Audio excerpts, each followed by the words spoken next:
2020, we started to hang out more with our families. A new way to spend time together quickly gained popularity: edutainment, which is education and entertainment combined. Let's find out more about what that means and which types of family edutainment are the most effective.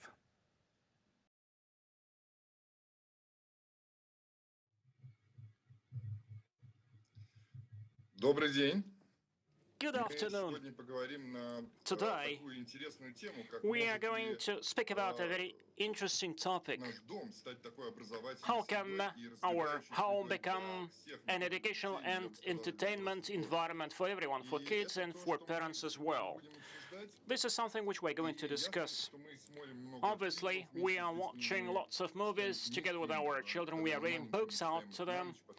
We are reading books before they go to bed, and they read books on their own, and all the time we have certain environment, certain field in which we do exist with our kids. But is it an entertaining and educational field as well? How we can make sure that our family, our home, is something to develop all of us, all the stakeholders. I'm glad to welcome our panelists, an interesting group of people who are ready to make their input. So let's start our discussion. I'd like to ask a question: whether the parents really need to take care of setting up such an environment, or such an environment would emerge on its own, or it has already emerged naturally. Yuri Grebenyuk, over to you. Thank you so much.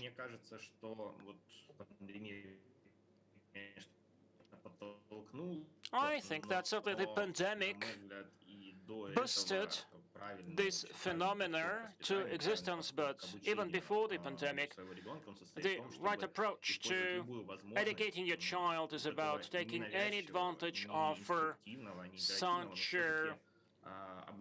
not coercive way to instruct your children. For instance, a mother is actually studying some recipe to cook something, and this is how you may start studying mathematics.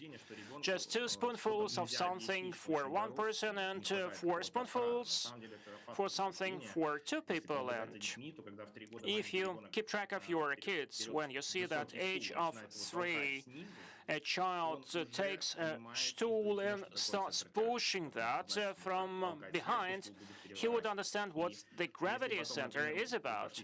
If he or she pushes that too hard, it would fall on him.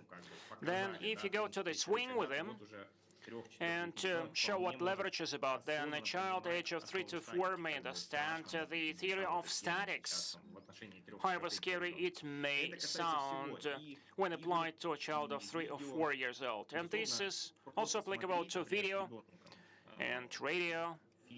Just watching a movie with a child or reading a book to a child, this is not about co-participation, this is not about cooperation, this is not about education. You have to get something out of that, make some joint conclusion, discuss that. For instance, I can tell you the following. For instance, when you read some fairy tale to your child, and certainly a child would miss interesting things.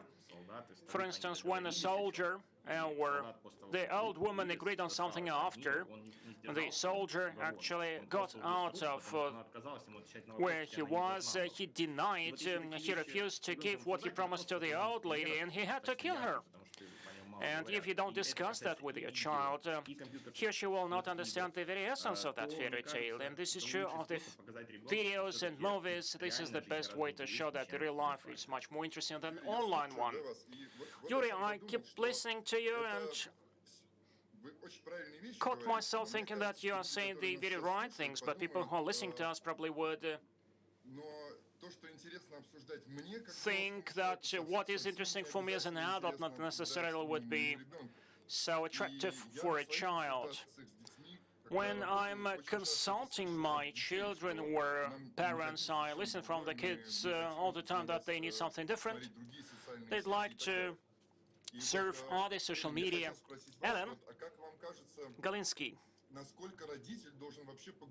Do you think that a parent should be part of the children's world, meaning watching TikTok with him or listening the same music as a child does?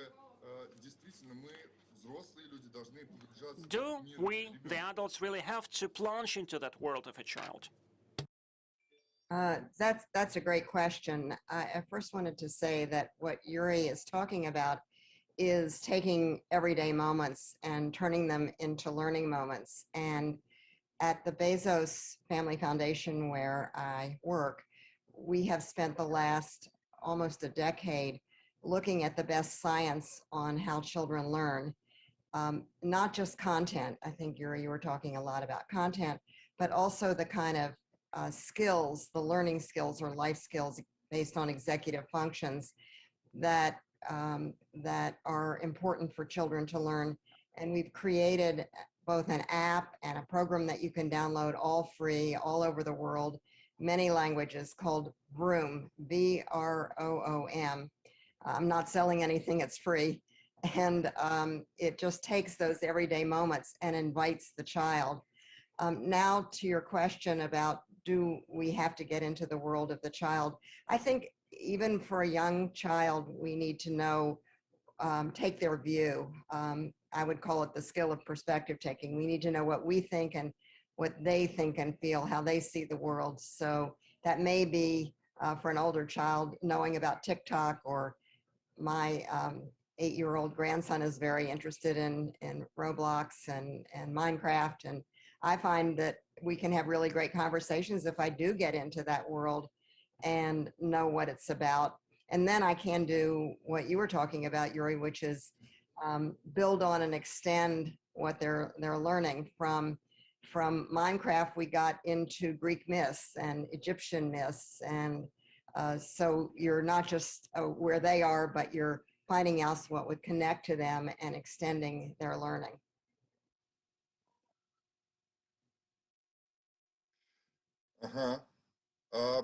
Одна мама One mother brought her son to my consultation, and when asked what was wrong with him, she said that he all the time watches movies or clips where someone is beating someone or when someone is falling.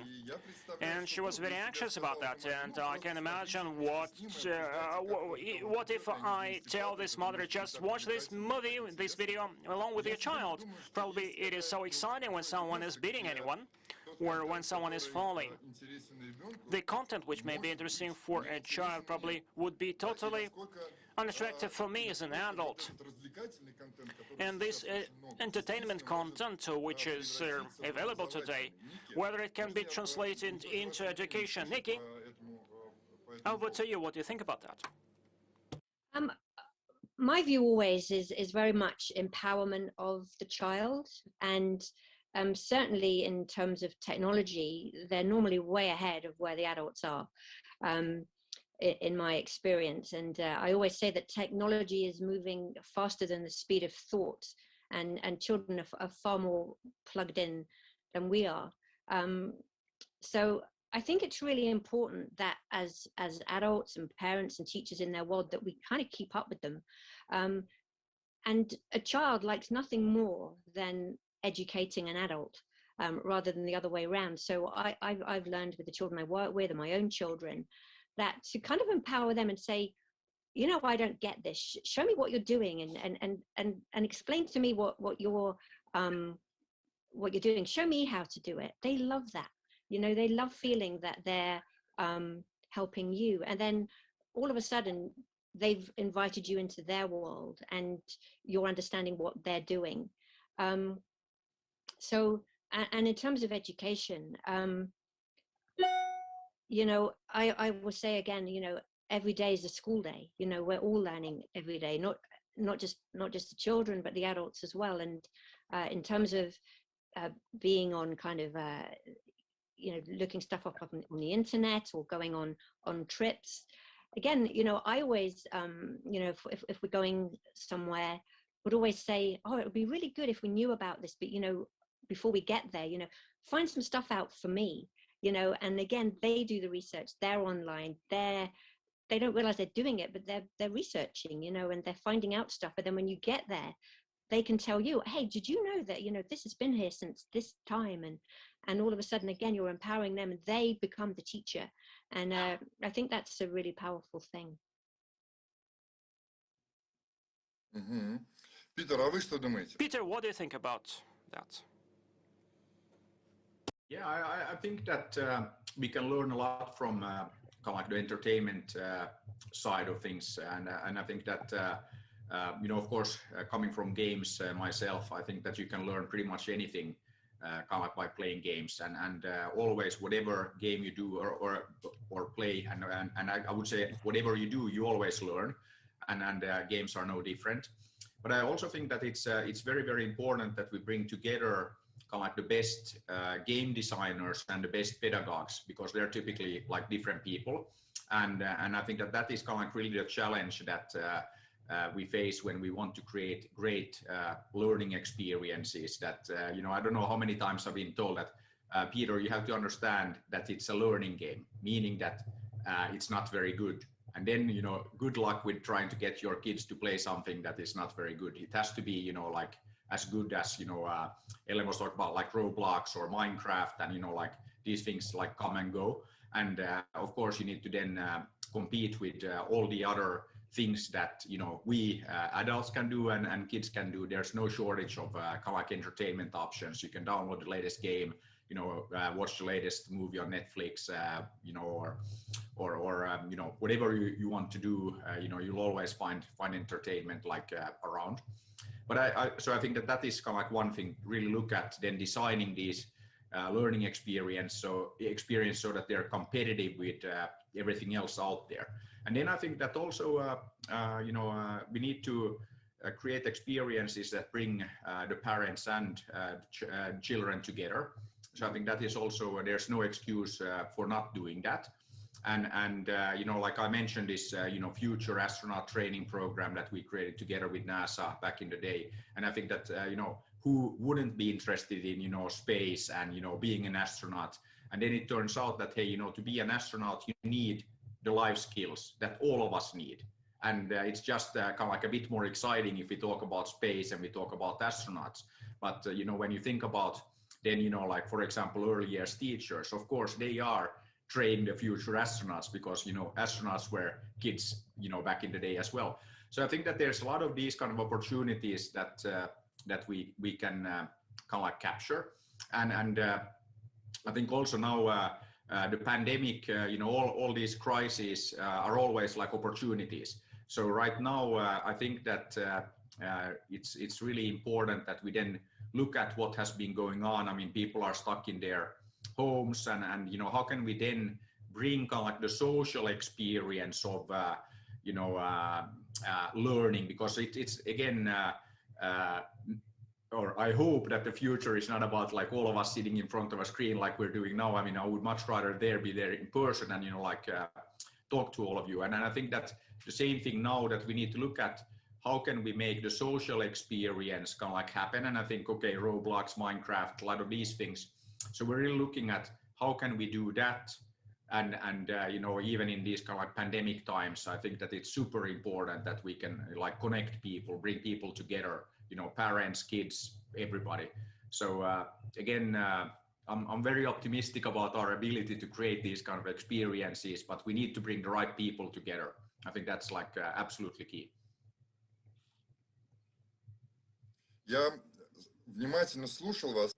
I listened very attentively to you, and I heard several messages, several bullet points, something which you can make the games which children play can be even useful.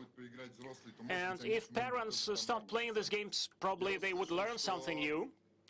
Then I got out of your pitch that if you give an opportunity to a child to develop, he or she would develop much faster and probably would develop along with the parents. And the most important thing is that if a child wants to become a cosmonaut or an astronaut, they may turn to you. I remember. Parent wouldn't like to become that as well. So I mean, I think that it's like, again, we need to find a common interest and a common ground. And it's not that difficult, actually.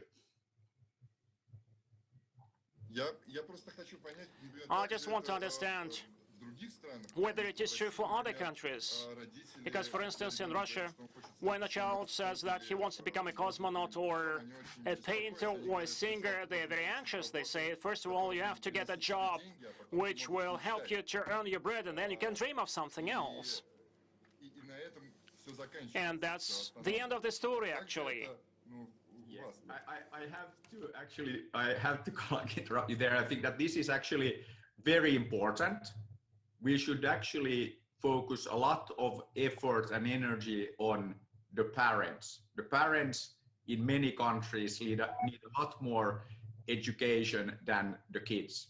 So I think that these attitudes, that, okay, why don't you get a real job? I think that, we should encourage our children to be children as long as possible, and we should encourage them to dream. Why couldn't they become a cosmonaut or astronaut? There's no reason why not. And it's not the job of us, the parents and the adults, to tell them that, oh, who do you think you are? You should think about something real. And I think that's again, need for parent education, clearly. Helen. Yes. Helen? Yes, I wanted to say that I agree with you, Peter, that it's really not a great idea to cut off children's dreams. A question that we can ask as parents is not what job do you want to have, but what kind of person do you want to be? It's important to keep their dreams open and then have them explore what that might mean. For my son, he started playing drums from the time he was 2 years old, and actually I was writing a book at the time, so I know he said it. He said, when I grow up, I want to have a band. Well, he did grow up and he does have a band, and he's able to earn a living from it, and teach people all over the world his music. He went on to get a doctorate in his interests. So there are ways of taking their interests and turning them real. I also wanted to respond to your question about violence. What about violence? And also whether children learn more from direct experience or from videos or sitting in front of a screen. Young children learn through real experience. So you're right, Peter, in talking about people wanting to be with each other, and particularly children. They're not learning very much through just watching something, except for that they have all that power to click things and swipe things and make things happen. But if you give an experiment where you're showing children something on a screen versus a real live person showing the child exactly the same thing, a young child I'm talking about under 3 or so, they'll remember the real live person doing exactly the same thing at exactly the same distance from them versus something on a screen. There have been a lot of research on that.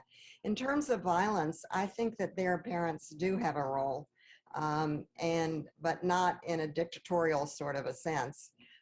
If your child is, and most of the fun games actually are a little bit shoot 'em up, but you can have we have family meetings. It's something that I talk to a lot of parents about, having family meetings where you may talk about what your values are and why you think that just crushing people all of the time is not a good idea, hearing your children's ideas and looking to see if you can find other shows that are the same kind of excitement, and I hope you're all creating them. That's very exciting, but that aren't about really hurting other people. So I think that not just saying you cannot watch violence, but here are my feelings about it, and what are your feelings, and then let's look for solutions that work for both of us. Now I'm talking about older kids like 4 or 5 and up, but I think there's a lot to learn from those family kinds of discussions.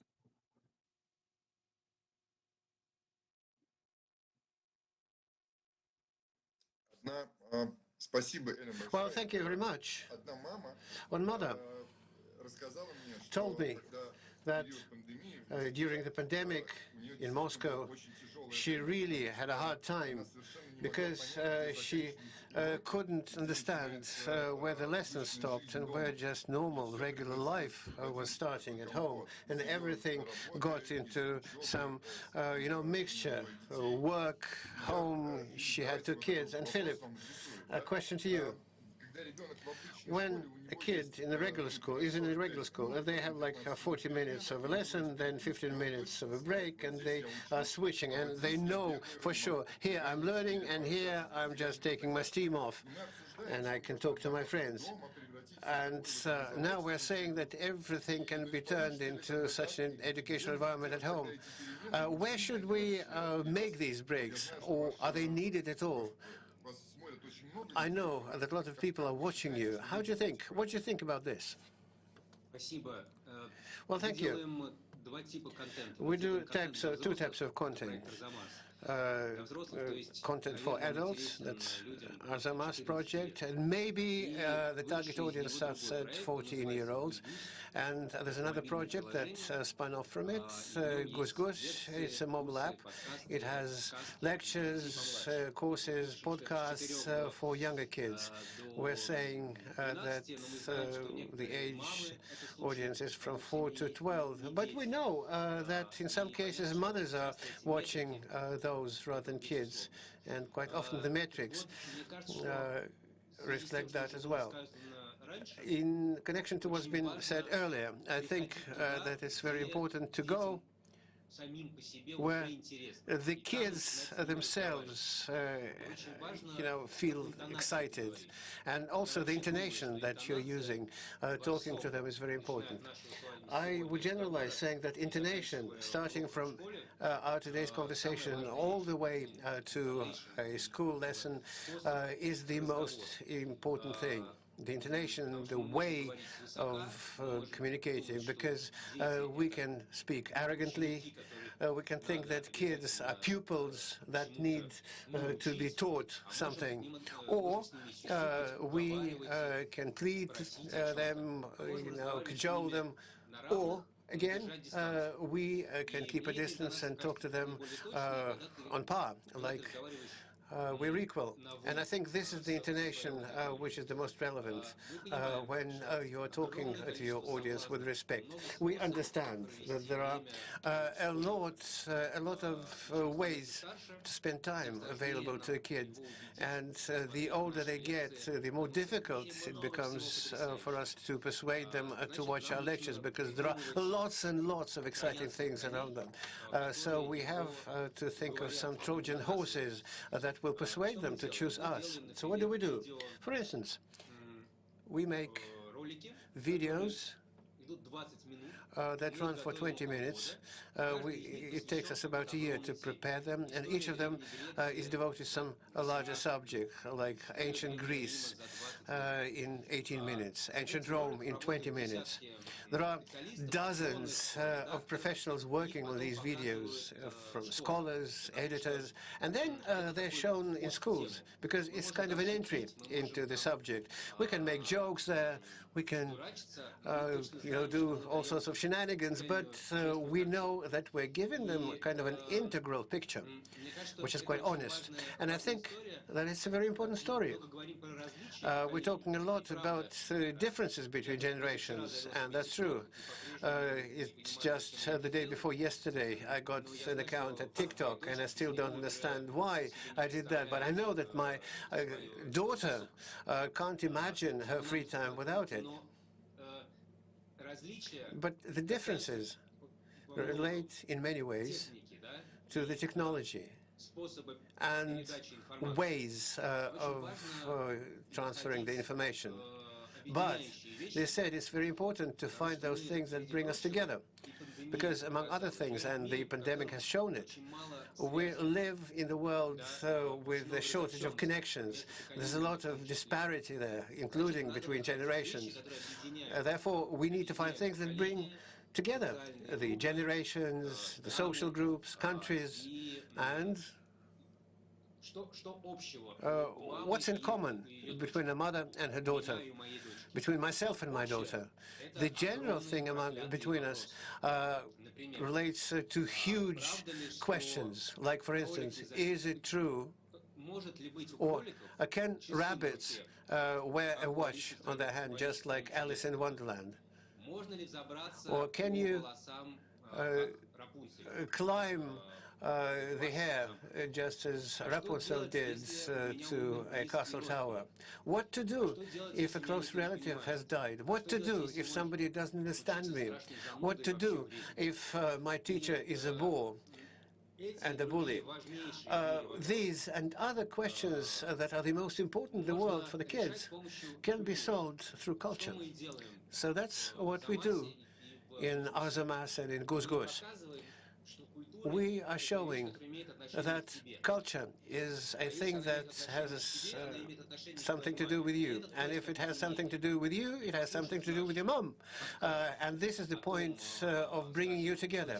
And after listening to our podcast about, let's say, what to do if the best friend has betrayed you with the help of Matilda or Hobbit to get an answer to the question, then you can discuss with the parents how it happened in your case. I think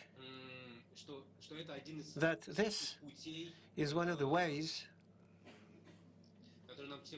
that will help us all. Thank you. Thank you. Well, a curious thing about the intonation. I would like to ask, Angie, how do you think? What do modern parents miss in their relationship with kids, or kids in their relationship with parents? What are they missing? Angie?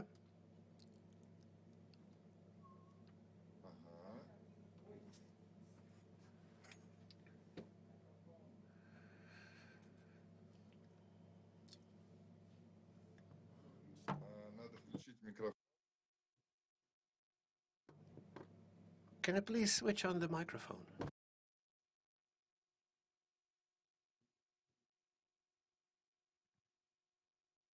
Okay, thank you. I'm a working mom. We have to able to manage our time wisely between work and family. Some children might feel lack of attention because their parents are too busy. But fortunately, we now live in digital area. I always spare many times during lunchtime, during break, to make video call with my girls. This simple gesture that I do regularly will hopefully maintain bonding between me and children. Me and my husband make a commitment to set weekend as our family time. This is very important for us to ensure a health, mentally, and balance of life. About such, this how to make bonding with the girls. And next.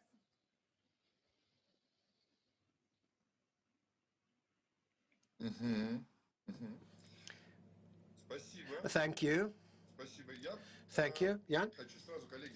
Dear colleagues, I would like to say that with all my soul, and I believe that, and I devote a lot of effort to that in my work, that parents should feel themselves on equal basis with their kids. But I think that many parents who are listening to us would think that you're saying things that don't seem to be realistic. So I'd like to provoke you a little bit. I would like to say, if we're saying that if the parents should behave on par with kids, but we don't believe that ourselves, so Lib, creates 20-minute videos that adults are spending a year to believe. So we're all creating something for kids, but we don't do that together with them, and we think that it's kind of natural. So can we feel on par with them if in actual fact we know more than them? So doesn't it look like a game we're playing? So as if we were equal, but in fact we're not. So we can think of something better than you can about how to help you develop. What would you say to that? Yes, Nikki, I see a hand. Oh, yeah, I was just going to kind of talk about the last question about what, which relates to what you've just said as well about what children lack in that relationship with their parents and how parents can keep the attention of their children, and which leads on to what you were just saying as well. My kind of observation is that with technology, communication and connectivity has never been easier, but that doesn't mean we're doing it any better. Connection needs to be in person and not just online. And the key thing, I think, for parents is to give children your time. It's so easy to use the digital world as a babysitter for our children, which then in turn gives ourselves time to immerse ourselves in our own digital world and think, they're busy playing a game, or they're on social media, they're watching something on YouTube, whatever it is, which means that I can do the same. And I think as parents, we're just as guilty of immersing ourselves in a digital world because the kids are quiet, they're fine, they're happy. And then you realize that you've not even had a meaningful conversation with them. So I think it's still so important to actually carve out time to make plans and do things, and again, empower them. I'm a firm believer in giving children that kind of respect. Ask them what they would like to do. Say, right, we're going to do something as a family on Saturday. What do you want to do? And they choose. And so often, though, you then go out. I've been in restaurants and you see a whole family sitting at a table and every single one of them is looking at their own mobile phone. They're on another device. Even though they've gone out as a family, they're still in their own worlds. And it's so important that we bring everybody back in the room, literally, and not kind of in their own room. So I think it's so important to just not allow all the excitement and the entertainment, and I'm not dissing any of that. There's so much to learn and do and enjoy, and there's nothing wrong with that, but also to carve out time for communication and to talk with one another properly, face to face, and make those experiences and actually get out and do stuff together as a family. So you stay connected, because as I said at the beginning, it's never been easier to connect, but it's never been harder.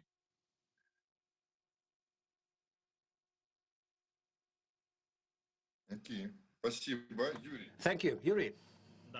Yes, in answering to your provocation, I think that it's still some kind of coquetry. And when we're saying that parents should be on par with the kids, but understanding, yes, that's for sure. But if a small kid runs up to a mother starting beating her with a fist because a toy has been taken, what do you mean being on par with them? To hit them back with the same force? What do you mean being on par? Parents are bearing responsibility. I mean, I don't even mean legally, but just objectively. So it's them who decide how to educate them, what moral values to deliver to them, and I mean, responsibility comes with different tools that you can use to exercise it. And I think that it's all about parents not having enough of such tools to help their children. If we take a look technologically, technologies go much faster than the development of pedagogy, because technologies have simplified people's lives a lot. You don't need to, wash your clothes with your hands and do other things. So there's a lot of free time that emerged with parents. So in the past, dad was in the factory, mom was somewhere else, and they only had just a few hours to spend with the kids. Yeah, but now they have a lot of more time, but we don't teach parents how to use this time. Whereas the kids, they just absorb all this thing. If they see that mother or father are just watching TV series or some TV shows, they get a question. Mom, doesn't know mathematics, dad doesn't know maths, why should I learn maths at school for the whole year? Because look, they have a house, they have a car, they've been able to succeed in life, maybe I don't need maths. And of course, there's this game of ping pong that starts happening in school. Parents start shifting responsibility to the school shifts responsibility to kids, and I think that the biggest tool here is to create such lessons for parents that Philip mentioned, providing help to parents. It's not about really teach people physics, parents physics or mathematics, but it's about, explaining how and why this mathematical or physical concepts can help the kids in life. And there can be quite a lot of tools there. We're talking about games or apps, but there's no app for kids that would say, where they could come and say, my kid at 2 years old, what kind of apps I might recommend them, show what kind of cartoons should I send.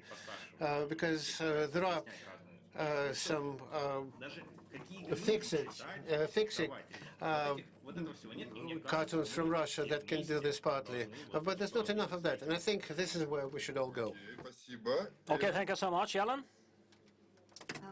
In the United States, there's a nonprofit called Common Sense Media, where you can go on to find the reviews of both apps and shows and movies, and it's something that families can do to discuss together. What I wanted to say about what children need, I asked children, I asked them, in a study that I did, what do you think you're going to remember the most from this period in your life? And it was the small everyday moments. So sometimes as parents, we think they're the big, extravaganzas, even going out for dinner. But it's the traditions. It's that on Sunday morning, you might make biscuits together, or just a small thing. It doesn't have to be all the time, every day. But these traditions, it's telling a story at night where you make up a story. Those were the sorts of things that kids told me about. When I asked the parents, they thought they were the big deal things. But for the kids, they're the small everyday moments. In terms of being on par with your children, I think that we are the parents. I think that's right. We're not exactly on par, but I think what that means to me when you say that is we take their view. We understand what's going on in their lives. We can know what they think and feel. And we respect their thoughts and feelings, even if they're very young. In many studies that I've looked at, giving children some autonomy, some choices are really important to their development. If we fix all of the problems for them, if we solve everything for them, they don't learn how to have those life skills themselves. So even during the pandemic, the teacher who gave kids choices about projects or assignments were the kids who were more engaged in learning, where overall in the United States, engagement and learning plummeted during the pandemic. So I think both being respectful of them, giving them choices, knowing what they think and feel, engaging them in the exciting world of learning that we're doing and getting involved in theirs, those are the things that I think matter the most. Thank you so much, Peter. Peter? Yes, I think that, first of all, I couldn't agree more. So I think that it's really important to give kids autonomy and always say, that here in Finland, that we believe that children are people too. And I think that that's like a very, of course, generic thing to say, but I think that it's very important. And I think that also you always learn by doing. I mean, that's how we, humans learn. And I think that, it's kind of like obvious for us that, of course, the best way to learn how to drive a car is to actually drive the car. I think that there are very few people who would argue against that. But then, with the autonomy and all of that, actually, kind of like example. So back when I worked at Rovio and worked on Angry Birds, we had quite a few people, from the US, from California, who moved to Finland with their kids. And what was very interesting, there's one family, and I think the kids were like, I don't know, 10 and 12 when they moved to Finland. Then they spent a few years here, and then they didn't want to leave because they got used to actually being able to go to their like hobbies, to do their sports and do all of that on their own. And I think that this is something that we should always like keep in mind, that if we move to this model where the parents are driving the kids around and they are not doing anything on their own, they are not learning how to be autonomous and how to be like human. They're not learning the life skills. And I think that this is so important. I mean, it's really like at the core of everything, that like how can you expect anybody learn how to be independent if you're not like letting them do that and do things. I mean, it's so important. And then I think that I really like the discussion here, and like the point that that there are so many apps and there are so many entertainment sources, and we have a lot. There's no shortage. There's an abundance of like everything, and I think that there is really an opportunity to then kind of like bridge kind of like this gap, and I think that like supporting the parents, and then like what Ellen was saying about like the everyday like events. So that's again super important. And if we can then support that hey, why don't you like bake a cake together, and here is how you do it, or like go for a walk and look at the flowers, or like talk about the trees or in the forest, and so I think that it's also good if we can support and give ideas, because we all know that most parents will live very busy lives, and then it's like, okay, just take the iPhone or the iPad and like go away kind of thing. But I mean, if we can then support and prompt these kind of activities, I think that's super important. So there's definitely an opportunity to do more work in that area. So yeah, super good discussion, and I think that it's great to be here, and I think that we can do a lot together in this area.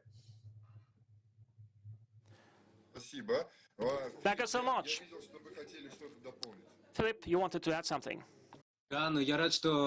Yes, but I was glad that Peter preceded me, because actually he said that much better than I would do. This is exactly what I wanted to say. I cannot agree more with what has been said. Even just I regret that it's all been said before. Even the most attentive, even the most caring parents, the children, teenagers who are growing up, actually, every time would feel lonely, lacking attention. What we can do, the education providers, we can create some convenient entry, meaning that children would understand that they are understood, that they are in the limelight. It's very important to show some opportunities. From the very outset, we said that if you decided to become a ballet dancer, then for 20 years on, you would get up 7 o'clock in the morning and do some exercises, and probably you will become some dancer if you're lucky enough. So it means that this is a huge responsibility and huge piece of work. I think that we'd rather show the whole range of opportunities. For instance, this is what a cook is about, what it is to be a clown, what it is to be a historian or a cosmonaut, astronaut. We show different opportunities, and you can do that different ways, by means of media, by means of different courses, games. We all know these means, these ways. And in that sense, I associate myself with Yuri, who says, why actually we are studying trigonometry? Why we have to learn Pushkin or Shakespeare by heart? I think that we'd rather answer that question, why? And only then we'll find some common interest with our kids, with our children. if I have to explain why biology is important, for instance, when I have to explain why the dawn is of that color, for instance, or if I cannot express my love to my girlfriend or to my wife, then a poem would be very helpful. Then it would have something to do with my real life. If we, and this, our endeavors, look for answer to this question why, then the parents would understand these are not just empty knowledge, just to check the box. And in that case, actually, once you bake a cake along with your child, then you can tell them about what your grandmother would do when she was younger, and this would be your family story, etc., etc. Thank you so much. Actually, I know the question. I know the answer, which most of the parents would give in Russia, in Moscow, as to the question why trigonometry is needed, because this is a part of the uniform state exam, and you have to take that exam in order to get to the university. And that's it. So we just have 10 minutes left. I have the following game for you. There are 7 of us, 6 speakers, and I'm the moderator. So I'd like to ask each of you to make one message, one bullet point.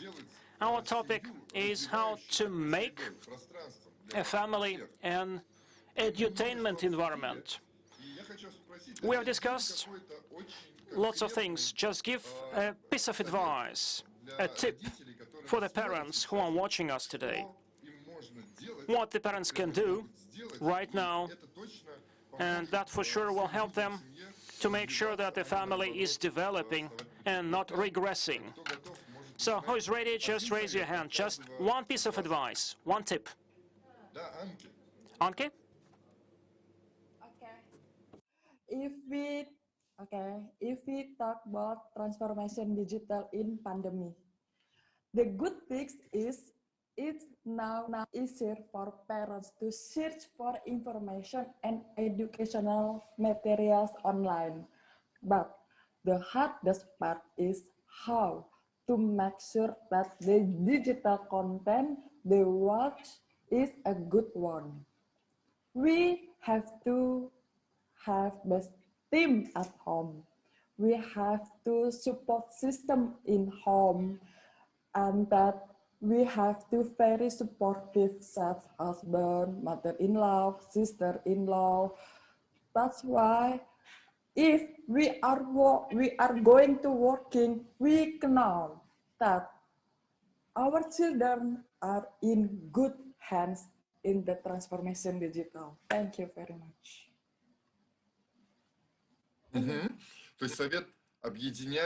So your piece of advice is to bring together your family and to find more informational resources online, right? Thank you. Who's next? Nikki? Nikki? Yeah, I just think it's making efforts for experiences together.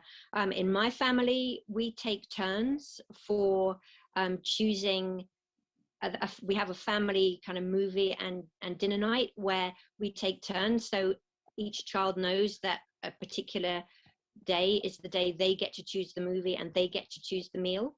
And everyone is respectful and everyone comes together. They have to think about the other members of the family. What meal do they think they would enjoy? What movie do they think everybody would enjoy?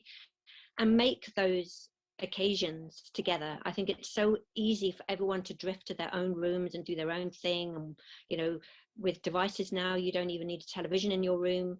You can just kind of immerse yourself in your own mobile phone. But to make those events, and it works so well here, and everyone is excited to see what movie somebody has chosen for them to watch tonight and what we're eating, and just say make those moments and make those memories.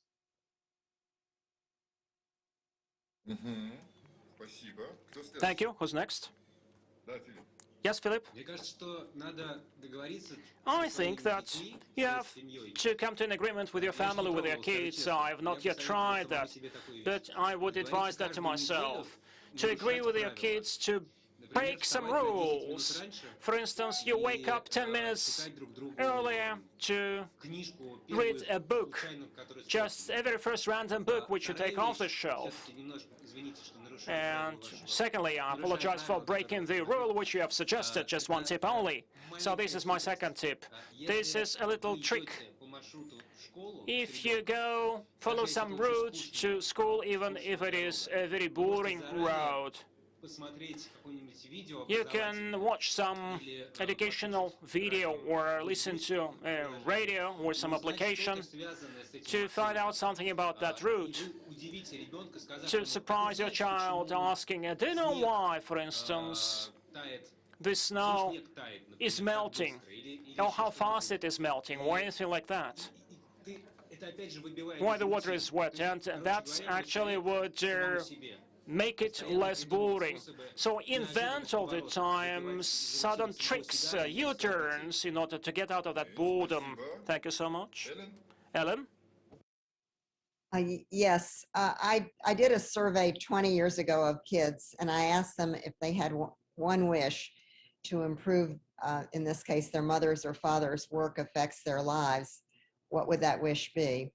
And 20 years ago, they said that they wished that their mothers or fathers were less tired and less stressed.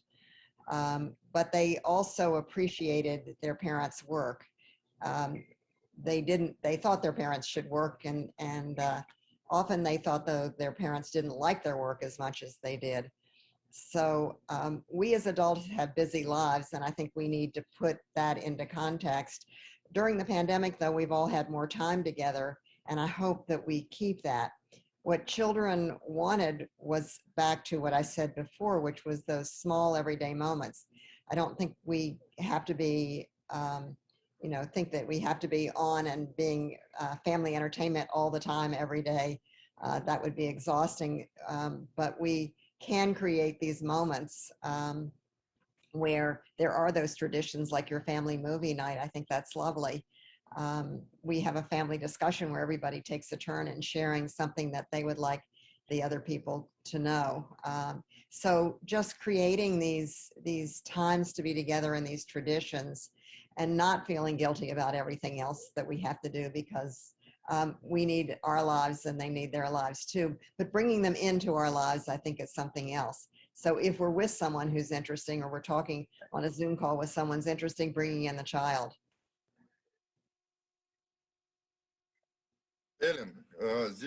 Ellen, actually one of the viewers asks you to repeat the name of the educational portal which you mentioned. What's the name actually of that portal? The name of what? Name of the portal. Educational portal or media. Common Sense Media. Common Sense Media.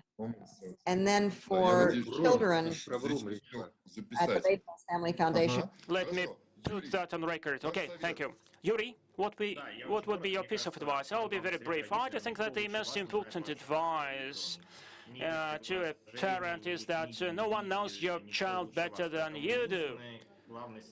My main tip is just to monitor your child, to try to guess what is so interesting for him, to help him, not to make him do something, but help him to do something. And don't worry, internet is just a tool. Nothing changes in our life. And I found a nice quotation.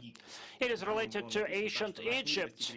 Our world reached a critical stage when the children do not obey to their parents, and the apocalypse, the doomsday, is close. So, and every century we repeat the same phrase. So it means that the world remains the same. Thank you so much. Peter, what would you tell us? Yeah, I think that my advice to kind of like all parents would be to be like less concerned and worried about the kids, and I think that also really focus on letting kind of like all of our children be children for as long as possible. So that is really important, and I think that it wouldn't be a bad idea for all of us to be a bit more like children as well. So I mean, the curiosity and not being afraid of like trying new things and like all of that. So I really think that we should let our children be children for as long as possible. There's more than enough time to be an adult.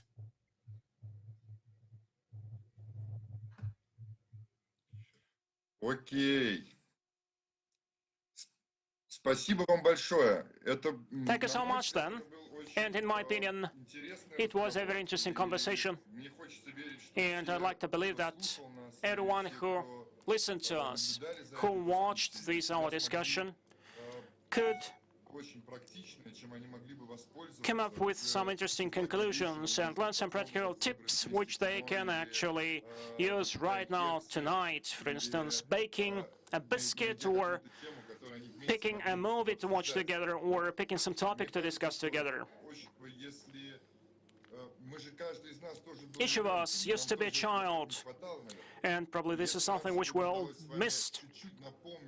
If we manage to remind parents about that, giving them an opportunity to remember that they used to be kids, and probably it was important for them that their family is entertaining and educational for them, that would be just great. Thank you so much.